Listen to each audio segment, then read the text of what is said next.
Good afternoon. We're going to continue today with some content from Learning AIM-D, and this is about as exciting as the rest has been. It's all essentially, keeping on the theme of reflective practice, which is actually one of the most employable skills that you need in health and social care. Whenever you look at a job specification for any kind of practitioner in the health and social care sector, it will always have that they desire some kind of reflective practice. So, if nothing else, this will at least begin to help you understand that kind of language when you go for an interview, or when they're talking about this sort of thing in the actual sector. You'll understand what it is they actually mean. We looked at two theories of reflective practice last lesson in some detail. And this is kind of going to keep it a little bit more simple and kind of more practical, I guess, and less theoretical.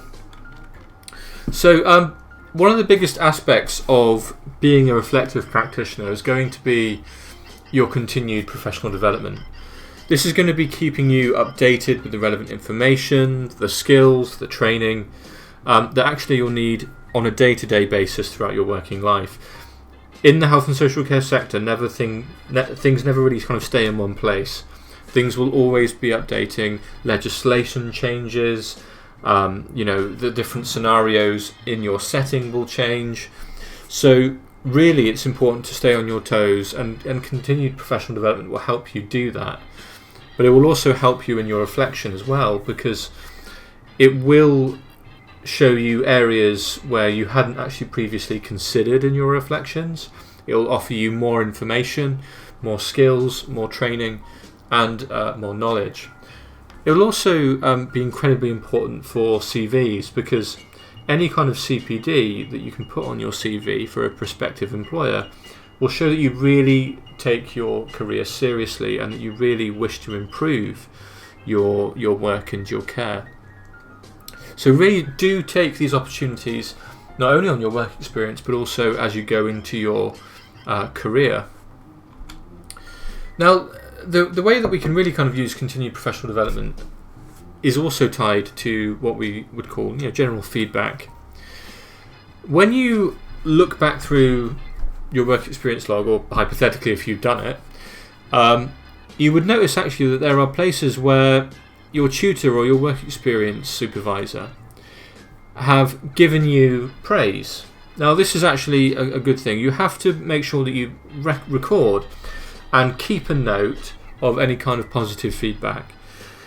We often forget our strengths, and we often forget our positive traits, because I think people are very, I suppose, more inclined to criticise people than they are to praise them. So we often get the skewed vision of ourselves as, because your strengths will never be praised, but your weaknesses will always be pointed out. So when you are getting positive feedback, make sure you keep a note of it. Make sure that you remember that, because a good manager will always make sure that you recognise your skills and your talents, because they will want you to build on them. But there also obviously will be some skills that will need to be improved. Everyone has those. And so it's important to take these comments constructively. Constructive criticism is an incredibly important aspect of our feedback, and it's something that we should always consider when we are taking our reflections and when we are actually going into reflective practice and using feedback. Don't allow criticism to kind of destroy you or to hurt you unnecessarily. Make sure that you're disregarding any kind of deconstructing or destructive criticism, because that's not really helping anyone. Make sure you're only taking into account criticism which is actually, aiming to help you improve rather than simply to knock you down. So once you've actually done a reflection or evaluated your own performance, we have to make sure that we use this effectively, and really the best way to do this is to highlight those which you feel are most important and which will help you most in the future. So it's important to prioritize your goals, prioritize what needs doing, rather than simply just draw up a long list of goals of every area in which you need to improve. This will be demoralizing, but it will also be unachievable. We need to make sure that we are, choosing the most important goal. What needs to be improved right now? And using that, you need to prioritize your goals, and then you then know what to act on first. So it can be something as simple as trying to improve your communication skills, but then being more specific on that, like trying to be more empathetic or learning more about a particular job role. These are specific goals that can be prioritized and set in order.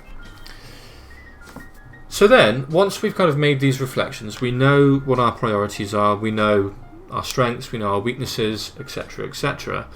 We then have to consider action plans. And I would probably consider popping an example of an action plan into your assignment when we come to C&D, just to make an extra illustration that you understand what makes an effective action plan. So action plans will help you focus all of the kind of mental thoughts that you've had about your self-improvement and your reflections. The action plan consolidates that into a conceivable goal, and also, gives you a kind of smart target, I suppose, on how to actually achieve it. So action plans should have a series of very small and achievable targets that are specific, that you aim to meet, and a kind of time frame by which you want to meet them. Action plans will help you to focus on your feedback, focus on your goals in order to consistently improve.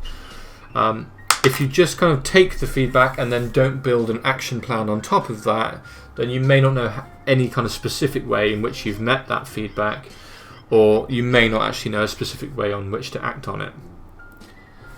So here's an example. I'm going to get you to make one in lesson. But a kind of example would be making a goal simply to improve your listening skills. That's quite broad, but you can actually chunk that down into several steps. But this person, and this is from the textbook obviously, but this example includes a lot of benefits. I think that's quite a good way of acting on this as well, because it gets you to notice when you've succeeded at that goal, because once you start to notice some of these benefits, you'll be like, well, actually I think I've begun to meet that goal. To be honest, that goal is probably something I need to work on as well. Steps needed. Instead of speaking because I think when someone talks to you, a very common thing is to just, they'll say something and then you'll immediately, something will come to mind, you'll go, right, once they finish talking, I'm going to say this. And the trouble is, that means you're then waiting for them to stop, rather than actually thinking and focusing on what's being said. So that's a kind of tangible step that you can take to actually be a better listener. And this person has set a time scale. If I'm being critical, there's not really any way that you can measure that. And that seems a very short time frame. You don't become a fantastic listener in the space of a week. But yeah, they've actually set a time scale, which is, a way of measuring it. And actually, knowing where you can get support, especially for someone that's a work experience placement, is also a really good way of factoring in an action plan. Knowing where you can go when you need help, I think, is a really good aspect of it.